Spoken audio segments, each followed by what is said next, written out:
지금도 역사하십니다. 한번 인사하시겠습니다. 사상 초유의 일들이 우리나라에 어제 오늘 벌어지고 있습니다. 지진도 참 크게 흔들렸고요. 그 여파로 인해서 수능도 일주일 연기되었다고 어제 밤에 아마 발표되었던 것으로 알고 있습니다. 참 수능생들이 또 일주일 더 긴장하게 됐습니다. 이게 좋은 걸까요? 안 좋은 걸까요? 예? 어제 나눴잖아요.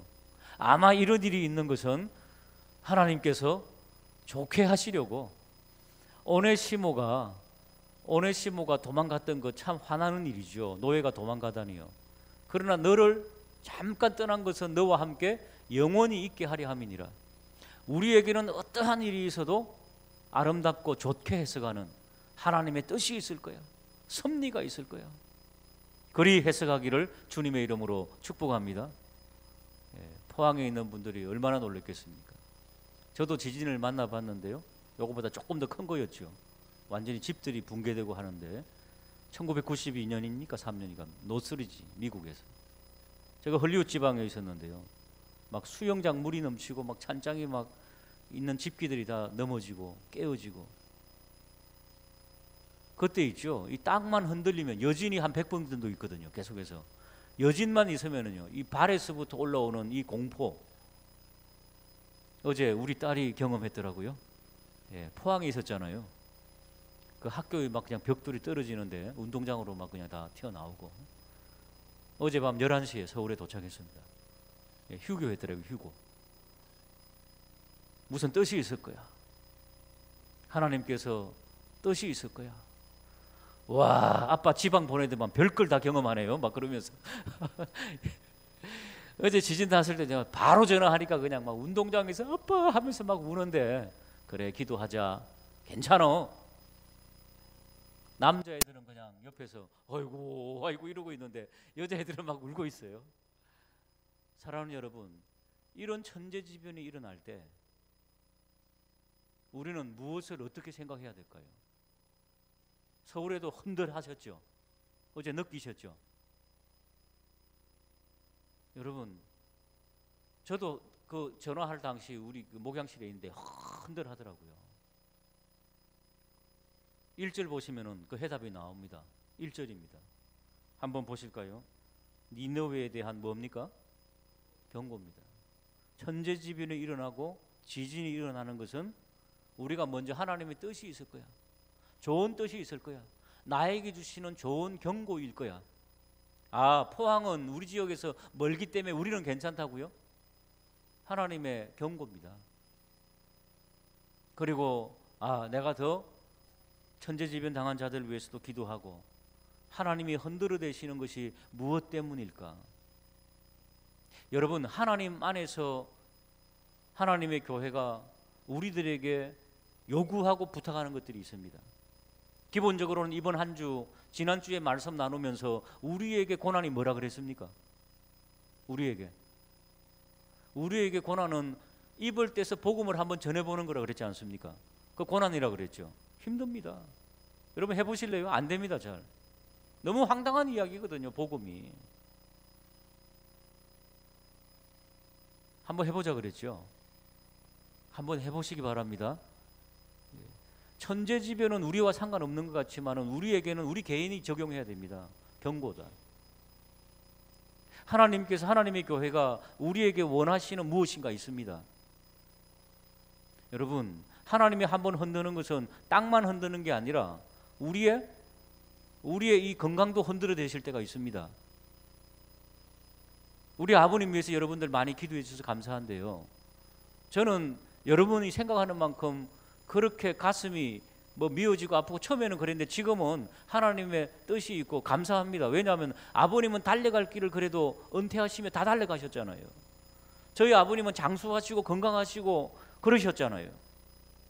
그렇기 때문에 하나님 감사합니다. 그러나 우리 교우들을 바라보면서, 저희들을 바라보면서 우리는 우리의 사명과 은퇴하기 전에 우리가 그렇게 쓰러지고 넘어지면 어떻게 되겠습니까?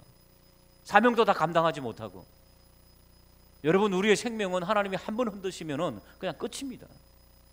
그때 후회해봤자 필요 없습니다. 재산도 마찬가지고 건강도 마찬가지고 여건도 마찬가지입니다. 하나님께서 이 모양 저 모양으로 기회해 주시고 경고하실 때에 그 하나님의 음성을 듣게 되기를 주님의 이름으로 축복합니다. 병원에 제가 많이 다녀보잖아요.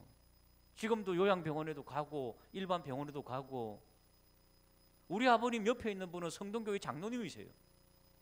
장로님도 쓰러지셔갖고 말씀도 못하고 누워 계시고, 요양병원에도 가면은 교회 하나 차려도 돼요 진짜. 그런데 다 은퇴하신 분들이, 쓰러지신 분들은 그나마 하나님 안에서 얼마나 감사합니까? 그런데 이 은퇴하기도 전에 쓰러지신 분들, 우리 교회도 지금 2분 나오시잖아요. 아버지 계신 병원에서 새파랗게 젊은 사람들이 쓰러져 가지고 가족과 헤어지고 이혼당하고 막 그럽니다. 사랑하는 여러분, 하나님은 우리에게 자연을 통하여서, 환경을 통하여서, 여러 모양을 통하여서 지금도 경고하고 계신데, 우리에게 주신 이 짧은 생애, 이 시간들을 가장 의미 있게 하나님께 올려드리는 저와 우리 모두가 되기를 주님의 이름으로 축복합니다. 2절에 보면은 그 경고를 듣지 아니하면은 하나님은 질투하십니다. 자, 하나님은 질투하시는 하나님. 한번 따라할까요? 질투하시는 하나님. 저는 어려서부터 이 말씀 읽으면서 하나님이 왜 째째하게 질투라는 단어가 이게 하나님께 맞을까요? 또 2절에 보면은 보복하시는 하나님. 보복하신답니다. 아니, 원수를 사랑하라 그러면서 여기는 왜 또 질투와 보복이 나오느냐? 우리 인간의 질투와 보복은 무엇입니까? 우리의 이기적인, 나에게 피해가 되고 나의 분노가 조절이 안 되기 때문에 질투하고 분노하고 보복하지만은 하나님은 왜 그러실까요? 한번 따라 하실까요? 우리의 행복을 위하여, 우리의 구원을 위하여. 우리가 멸망받으면 안 되니까 흔들어 대시는 겁니다. 우리가 그렇게 불순종하고 우리가 그렇게 뻣뻣하게 살면 안 되니까 하나님께서 질투하셔가지고 너는 반드시 지옥 가면 안 된다, 천국 가야 된다, 그리고 흔들어 대시는 겁니다. 너는 하나님의 교회에 정말 사역자와 일꾼이 돼야 된다, 그러시면서 흔들어 대시는 겁니다. 자, 한번 보았지? 더 큰 거 한번 보여줄까? 그렇게 말씀하시는 거죠. 사랑하는 여러분, 우리의 계획대로 안 됩니다. 수능시험 오늘 보기로 되어 있었는데 이 한국에서 처음 있는 일이지요. 저희 딸도 도서관에서 공부하고 있는데 오늘 시험 보는 날이에요. 오늘 시험 보는 날인데 일주일 거기 또 연기됐답니다. 자기 생각대로 안 되는 겁니다. 우리를 행복하게 하기 위해서, 구원받게 하기 위해서 하나님의 좋은 일꾼과 사역자 되기 위하여서 지금도 질투하시는 하나님, 보복하시는 하나님의 그 음성을 듣게 되기를 주님의 이름으로 축복합니다. 1장 1절에 보면은 원래는 이 말씀이 어디에 대한 경고입니까? 니느웨에 대한 경고입니다. 니느웨에 대한 경고는요, 우리 잘 아는 요나 선지자 있지요. 한 100년 전에 요나 선지자를 하나님께서 보내어서 니느웨 성에 가서 복음을 황당하게 외치게 했죠. 40일 후에는 이 도성이 멸망하리라, 그렇게 외쳤잖아요. 그 황당한 이야기를 듣고 니느웨가 왕으로부터 짐승에 이르기까지 죄를 무릅쓰고 베옷을 입고 회개하는 그런 사건이 요나서에 나옵니다.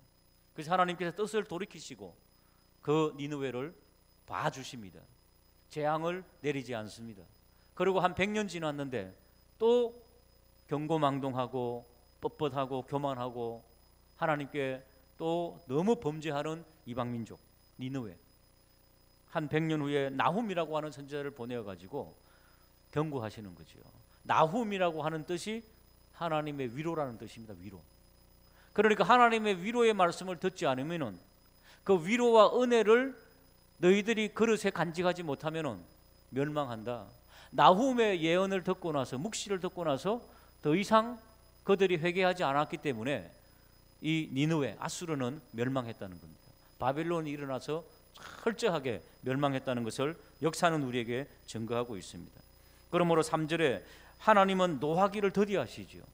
100년 전에도 경고하셨고 봐주셨는데 100년 후에 말을 듣지 않자 하나님께서는 노하기를 더디하시지만은 그러나 질투하신 하나님께서 그들을 이제는 멸망의 길로 인도했다 하는 것을 말씀하고 있습니다.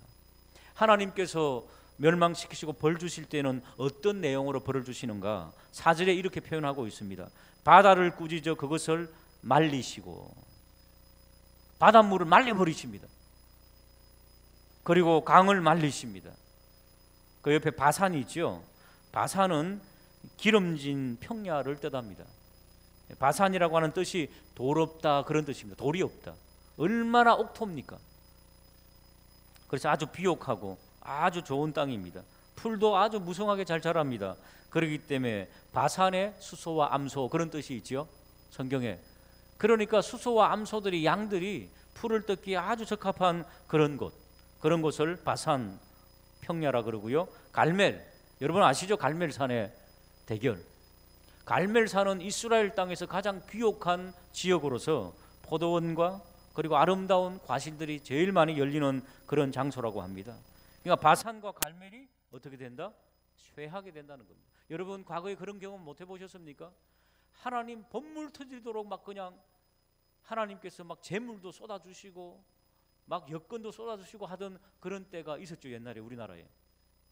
그런데 또 하나님께서 한번 쫙 그냥 또 몰아가시니까 말라버리는 경우 있지요.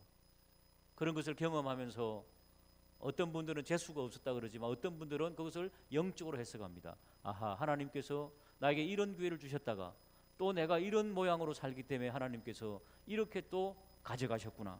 내가 이제는 더 하나님 앞에 정직하고 잘 살아야 되겠구나. 이런 것들이 있죠. 그렇습니다. 하나님을 중심으로 해석하면은 정답이 나올 줄로 믿으시기를 주님의 이름으로 축복합니다. 하나님께서 레바논의 야생화들이 얼마나 많은 줄 모릅니다. 얼마나 비옥하고 아름다운 레바논의 꽃, 그것도 다 시들어 버린다는 것입니다. 이렇게 만드시는 하나님. 5절에 우리나라도 경험했죠. 산들이 막 진동시키고 말이죠. 하나님께서 천재지변을 통해서도 우리에게 말씀을 전하실 때에 그 하나님의 음성을 듣고 돌이키고 순종하며 하나님을 기쁘시게 하는 저와 우리 모두, 나훔의 말씀을 들으면은 하나님 위로로 다가오는 것. 그래서 나훔은 위로라는 뜻이라 그러지 않았습니까? 나훔의 이 묵시의 하나님의 말씀을 듣지 아니하고 순종하지 아니하면은 이렇게 된다는 거죠. 이렇게 경고를 넘어서 재앙과 어려움으로 다가온다는 것을 성경은 말씀하고 있습니다. 오늘도 우리 하나님 중심, 교회 중심, 하나님을 기쁘시게 하는 그런 일념으로 오늘도 나오셨는데, 오늘도 찬송하며 기도하며 하나님을 기쁘시게 하는 복된 역사가 저와 우리 가운데 넘쳐나기를 주님의 이름으로 축복합니다. 우리 한번 429장 다시 한 번 더 우리 찬송 드리고 같이 뜨겁게 기도하도록 하겠습니다.